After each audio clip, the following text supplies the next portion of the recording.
আসসালামু আলাইকুম রহমতুল্লাহি অবরাকাতু। সম্মানিত দর্শক শ্রোতা, দিনদার ইমানদার ভাই এবং বোনেরা, আজকে আমরা জানব মায়ের সম্পর্কে ইসলাম এবং আল্লাহ রসুল সাল্লাল্লাহু আলাইহি ওয়াসাল্লাম কী বলেছেন। আমাদের গর্ভধারিণী মা, যে মা না হলে আমরা দুনিয়াতে আসতে পারতাম না, পৃথিবীর এই সৌন্দর্য দেখতে পারতাম না এবং আল্লাহ রাব্বুল আলামিনের বান্দা হয়ে দুনিয়াতে আসতে পারতাম না, সেই মায়ের বিষয় আজকে আলোচনা করব ইনশাআল্লাহ। ভিডিওটি না টেনে সকলেই ধৈর্য সহকারে ভিডিওটি কন্টিনিউ করে যাবেন। চ্যানেলটিতে নতুন হয়ে থাকলে চ্যানেলটি সাবস্ক্রাইব করে পাশে থাকা বেল আইকনটি ক্লিক করে রাখুন। বেশি কথা না বাড়িয়ে মূল আলোচনার দিকে উদ্ধাপিত হচ্ছি ইনশাআল্লাহ। মায়ের পায়ের নিচে সন্তানের বেহেশত। সন্তানের জীবনের চরম সংকটকালে পরম সান্ত্বনা ও ভরসার স্থল হিসেবে যার কথা প্রথম মনে পড়ে তিনি মমতাময়ী মা। একজন আদর্শ মায়ের অভাবে ব্যক্তি, সমাজ ও জাতি বিপন্ন হতে বাধ্য। সুতরাং মা হিসেবে ইসলামে একজন নারীর অবস্থান বা মর্যাদা অকল্পনীয়। মা সম্পর্কে হাদিসে বলা হয়েছে, মায়ের পায়ের নিচে সন্তানের বেহেশত। কম শব্দের এই হাদিসে অন্তত ব্যাপকভাবে বলে দেওয়া হয়েছে মা সম্পর্কে ইসলামের দৃষ্টিভঙ্গি। সুতরাং মায়ের সন্তুষ্টি অর্জন একজন সন্তানের অপরিহার্য দায়িত্ব। শান্তির ও মানবতার ধর্ম ইসলাম মাকে দিয়েছে বর্ণনাতীত মর্যাদা ও সম্মান। ইসলামের দৃষ্টিতে বাবার চেয়ে মায়ের মর্যাদা 3 গুণ বেশি। এ প্রসঙ্গে হাদিসে ইরশাদ হয়েছে, হযরত আবু হুরায়রা রাদিয়াল্লাহু তাআলা আনহু বলেন, এক ব্যক্তি রাসূলুল্লাহ সাল্লাল্লাহু আলাইহি ওয়াসাল্লামের খেদমতে উপস্থিত হয়ে জানতে চাইলেন, হে আল্লাহর রাসূল সাল্লাল্লাহু আলাইহি ওয়াসাল্লাম, মানুষের মাঝে আমার নিকট থেকে সর্বোত্তম সেবা লাভের অধিকার কার? নবী সাল্লাল্লাহু আলাইহি ওয়াসাল্লাম বলেন, তোমার মায়ের। লোকটি পুনরায় জানতে চাইলেন, তারপর কার? তিনি বললেন, তোমার মায়ের। লোকটি পুনরায় জানতে চাইলেন, তারপর কার? তিনি বললেন, তোমার মায়ের। লোকটি আবারও জানতে চাইলেন, তারপর কার? তিনি বললেন, তোমার পিতার। বুখারী ও মুসলিম শরীফ। পবিত্র কোরআনে কারিমের কয়েক স্থানে মায়ের কথা আলাদাভাবে উল্লেখ করে মাকে বিশেষ মর্যাদায় ভূষিত করা হয়েছে। ইরশাদ হয়েছে, তার মা তাকে কষ্টের পর কষ্ট করে গর্ভধারণ করেছেন এবং 2 বছর দুগ্ধ পান করিয়েছেন। সূরা লোকমান আয়াত 14। তার জননী তাকে কষ্ট সহকারে গর্ভধারণ করেছেন এবং কষ্ট সহকারে প্রসব করেছেন। তাকে গর্ভধারণ করতেও স্তন ছাড়তে সময় লেগেছে 30 মাস। সূরা আহকাফ আয়াত 15। উল্লিখিত আয়াত দুটোতে বিশেষত মায়ের কষ্টের বিবরণ তুলে ধরা হয়েছে। 9 মাস ধরে গর্ভধারণ অপরিসীম কষ্টের সাথে সন্তান প্রসবকরণ এবং গর্ভধারণ ও বুকের দুধ খাওয়ানোতে 30 মাস কাটানো এ ধরনের কষ্টের বদলা দেওয়া সন্তানের পক্ষে অসম্ভব। কোনো ব্যক্তি মাকে পিঠে বহন করে হজ সম্পাদন করালেও তার বদলা পরিশোধ হবে না। এই বিষয়ে হাদিসে ইরশাদ হয়েছে, জনৈক এক ব্যক্তি রাসূলুল্লাহ সাল্লাল্লাহু আলাইহি ওয়াসাল্লামের দরবারে হাজির হয়ে অভিযোগ করল যে তার মা বদমেজাজের। রাসূলুল্লাহ সাল্লাল্লাহু আলাইহি ওয়াসাল্লাম বললেন, 9 মাস পর্যন্ত অব্যাহতভাবে যখন তিনি পেটে ধারণ করে ঘুরছে তখন তো তিনি বদমেজাজের ছিলেন না। লোকটি বলল, হুজুর, আমি সত্যিই বলছি তিনি খারাপ মেজাজের। হুজুর সাল্লাল্লাহু আলাইহি ওয়াসাল্লাম বললেন, তোমার জন্য যখন তিনি রাতের পর রাত জাগ্রত থেকেছেন এবং তোমাকে দুধ পান করিয়েছেন তখন তিনি তো বদমেজাজের ছিলেন না। সে ব্যক্তি বলল, আমি আমার মায়ের প্রতিদান দিয়ে ফেলেছি। রাসূলুল্লাহ সাল্লাল্লাহু আলাইহি ওয়াসাল্লাম বললেন, সত্যি কি তার প্রতিদান দিয়ে ফেলেছ? জবাবে লোকটি বলল, আমি আমার মাকে কাঁধে চড়িয়ে হজ করেই আছি। তখন রাসূলুল্লাহ সাল্লাল্লাহু আলাইহি ওয়াসাল্লাম এবার সিদ্ধান্তকারী রায় দিয়ে বললেন, তুমি কি তার সে কষ্টের বদলা বা প্রতিদান দিতে পারো যা তোমার ভূমিষ্ঠ হওয়ার সময় স্বীকার করেছেন?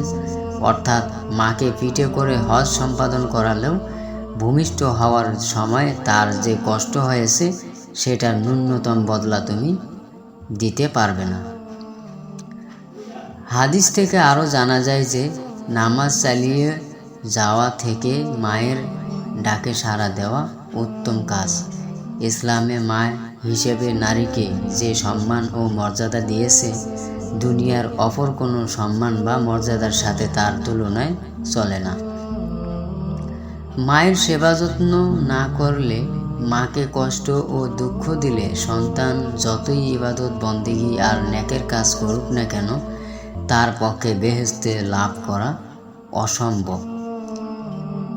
এই বিষয় হাদিসে ইরশাদ হয়েছে। হযরত আনাস রাদিয়াল্লাহু তাআলা আনহু হতে বর্ণিত, নবী করিম সাল্লাল্লাহু আলাইহি ওয়াসাল্লাম এর সময় আলকামা নামক এক যুবক কঠিন রোগে আক্রান্ত হয়। তার রোগ ক্রমশ বৃদ্ধি পেতে থাকে। শয্যাপাতে উপস্থিত সেবায় শুশ্রূষাকারীরা জীবনের অন্তিম সময়ে ভেবে তাকে কালেমা লা ইলাহা ইল্লাল্লাহ পাঠ করার উপদেশ দিতে থাকেন, কিন্তু শত চেষ্টা করেও সে তা উচ্চারণ করতে পারে না। রাসূলুল্লাহ সাল্লাল্লাহু আলাইহি ওয়াসাল্লাম এই আশ্চর্য ঘটনা সম্পর্কে জানতে পেরে জিজ্ঞাসা করলেন, তার মা কি জীবিত আছে? বলা হলো, তার পিতা মারা গেছে, তার মা জীবিত আছে। অবশ্যই সে খুবই বয়োবৃদ্ধ। তখন তাকে রাসূলুল্লাহ সাল্লাল্লাহু আলাইহি ওয়াসাল্লামের দরবারে উপস্থিত করা হলো। তার নিকট তার ছেলের কথা উল্লেখ করে এর কারণ সম্পর্কে জিজ্ঞাসা করা হলো। সে বলল, আলকামা বড় নামাজি, বড় রোজাদার ব্যক্তি এবং বড়ই দানশীল। সে যে কত দান করে তার পরিমাণ কারো জানা নেই। রাসূলুল্লাহ সাল্লাল্লাহু আলাইহি ওয়াসাল্লাম জিজ্ঞাসা করলেন, তোমার সাথে তার সম্পর্ক কিরকম? উত্তরে বৃদ্ধ মা বলল, আমি ওর প্রতি খুবই অসন্তুষ্ট। তার কারণ জিজ্ঞাসা করায় সে বলল, সে আমার তুলনায় তার স্ত্রীর মনোযোগাত বেশি, আমার ওপর থেকেই বেশি অগ্রাধিকার দিত এবং তার কথা মতো কাজ করত। রাসূলুল্লাহ সাল্লাল্লাহু আলাইহি ওয়াসাল্লাম বললেন, ঠিক এই কারণেই আল্লাহ তাআলা তার মুখে কালেমার উচ্চারণ বন্ধ করে দিয়েছেন। অতঃপর রাসূলুল্লাহ সাল্লাল্লাহু আলাইহি ওয়াসাল্লাম হযরত বিল্লাল রাদিয়াল্লাহু তাআলা আনহুকে আগুনের একটি কুণ্ডলী জ্বালাতে বললেন এবং তাতে আলকামাকে নিক্ষেপ করার আদেশ করলেন। আলকামার মা এই কথা শুনে বলল, আমি মা হয়ে তা কেমন করে হতে দিতে পারি? সে যে আমার সন্তান, আমার কলিজার টুকরা। এবার রাসূল করিম সাল্লাল্লাহু আলাইহি ওয়াসাল্লাম বললেন, তুমি যদি চাও যে আল্লাহ তাকে মাফ করে দিন, তাহলে তুমি তার প্রতি খুশি হয়ে যাও। অন্যথায় আল্লাহর শপথ, তার নামাজ, রোজা ও দান খয়রাতের কোনো মূল্যই হবে না আল্লাহর দরবারে। অতঃপর আলকামার মা বলল, আমি আল্লাহ এবং আল্লাহর রসুলকে সাক্ষী রেখে বলছি, আমি তাকে মাফ করে দিলাম। এরপর খবর নিয়ে জানা গেল যে আলকামা অতি সহজেই কালেমা উচ্চারণ করতে সমর্থ হয়েছে। হযরত রাসূলুল্লাহ সাল্লাল্লাহু আলাইহি ওয়াসাল্লামের এই হাদিস প্রমাণ করে মায়ের মনে এতটুকু কষ্ট কত বড় বিপদ ডেকে আনতে পারে। হাদিসের এই ঘটনা মায়ের মর্যাদাকে বাড়িয়ে আরও শক্তিশালী করেছে।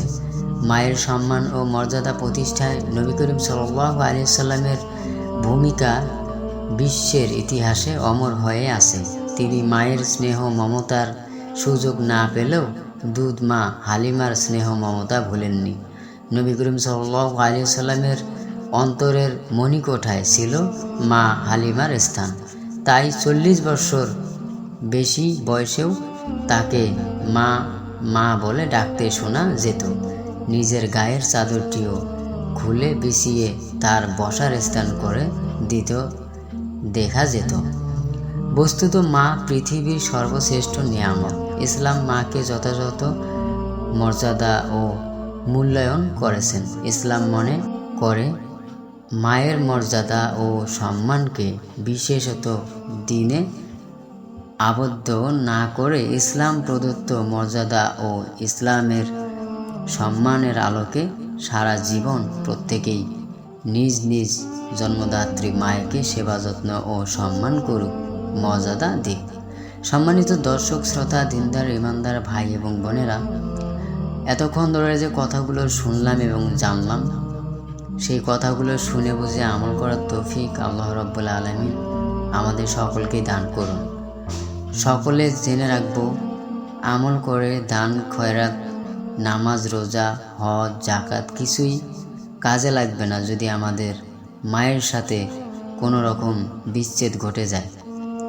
মা যতই অপরাধী হোক না কেন, কিন্তু আমার কাছে আমার মা। যেহেতু আল্লাহ রাব্বুল আলামিন এবং আল্লাহ রাসূল সাল্লাল্লাহু আলাইহি ওয়াসাল্লাম এই ব্যাপারে অনেক কঠোরভাবে নির্দেশনা দিয়েছেন। সকলে ভালো থাকুন। ভিডিওটি ভালো লাগলে একটি লাইক করবেন। চ্যানেলটিতে নতুন হয়ে থাকলে চ্যানেলটি সাবস্ক্রাইব করে আমার সাথেই থাকবেন। আসসালামু আলাইকুম ওয়া রাহমাতুল্লাহি ওয়া বারাকাতুহু।